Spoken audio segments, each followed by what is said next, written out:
All right, everybody out there in YouTube land, this is Rockin' Dave from North Fort Myers, Florida. A beautiful winter day in February 2018. Hope everything is well.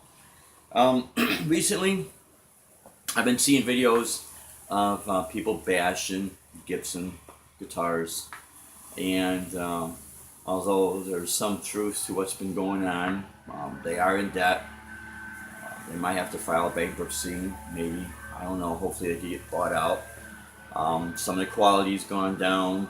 But what I've noticed on almost all these videos, or I could be wrong, I have not seen one video yet that did touch on the subject, which is a fact, that twice they got raided by the government, once in 2009 and then 2011, for using rare woods from Madagascar and India, and claiming that Gibson did not get the permission, which Gibson did get the permission to use those woods, so Gibson was not at fault. And the reason why I'm saying this is that I'm not trying to stick up for Gibson, or nor am I trying to bash them. There's been a lot of bashing going on without looking at this fact. This is going to affect the company, because whenever you are going up against the government, you're never going to win, and that's just the way it is. So you can just imagine the amount of fees Gibson had to pay to get themselves out of that situation, which they were not wrong to begin with. So I really think that before people really starts cutting them down, other than if you had quality issues with your guitars, that's not excusable. Okay, you spend $2,000, $3,000, $4,000, $5,000 for a guitar, you really shouldn't have any problems with it. If you are having problems with it and it's not due to owner error, but actual flaw from the guitar itself, yeah, there's an issue there. And you do have a right to be ticked off about it. But just to go on a rant because everyone else is going on a rant, that's not justifiable either. And again, I have not seen one video where people have been discussing this issue, that they got raided, and again, it's going to affect the company. And who knows how expensive those fines are, because, again, you're going up against the government. So it's not like, someone down the street or another guitar company is trying to sue you. It's the government. It is a big deal. And that's going to affect the financial side of things, and also the peace of mind, because you obviously have to be wondering, what's going on. Again, this didn't happen once. This happened twice. So I really think that should be taken in consideration. Obviously, if that did not happen, maybe Gibson was on a path to evaluating what is their pros and cons, and then let's look at our cons, and let's try to fix these, or maybe bring in new designers to have a modern take on our Les Pauls, as well as keep our traditional Les Pauls and things of that nature. But then when something like this happens, again, that just throws a whammy into the whole subject, and the next thing you know, your whole mind is splattered, because you're like, well, what did I do wrong? Now, I cannot speak on behalf of what's going on within the company. I don't work for the company. I'm not endorsed by them. I do own a Gibson, and I like this guitar a lot. I think they're great guitars. I think it's a very historic company, and I think that if they were to completely be eliminated, I think everybody in the guitar community, meaning all the other brands, would be looking at that and saying, wow, what just happened? And could that happen to us? So, again, this is not to stick up for Gibson, but it's just to kind of bring out some facts that I have not seen.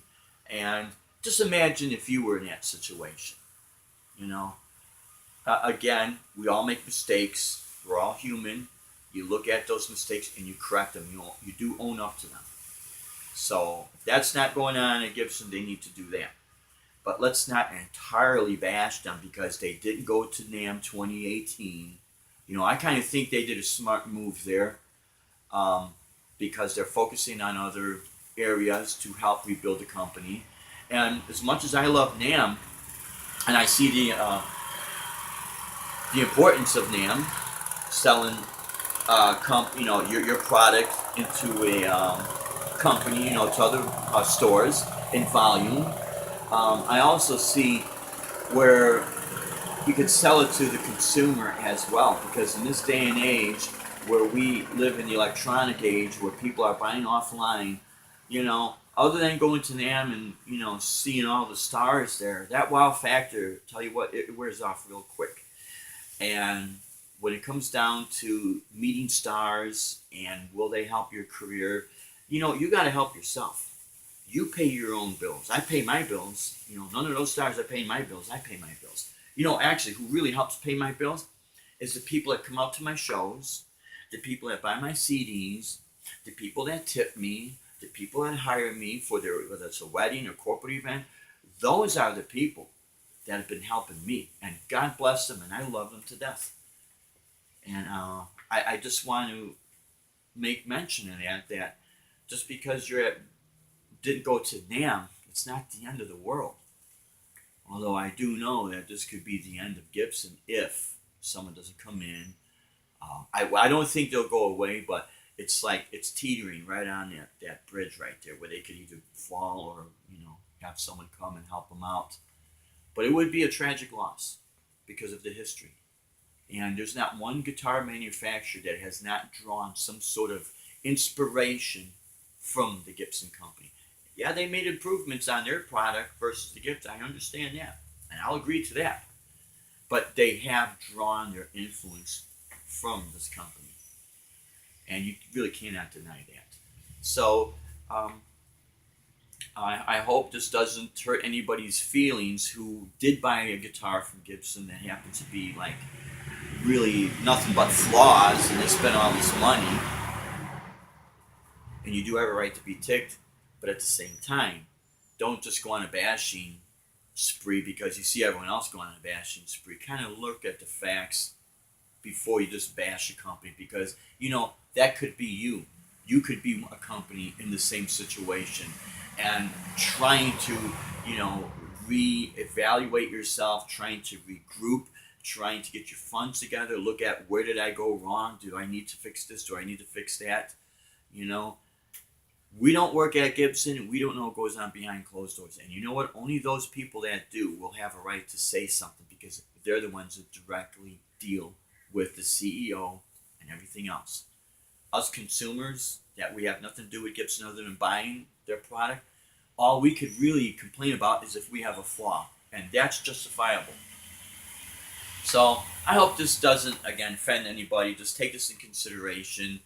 And if you have any comments, you can leave it below. You contact me, DaveByronMusic.com, or you could put something up on YouTube if you'd like. I just felt a need to say something because of the amount of bashing I've been seeing on YouTube about it. And at some point, it's just not right. So anyways, I hope all is well with everybody. You keep on rocking.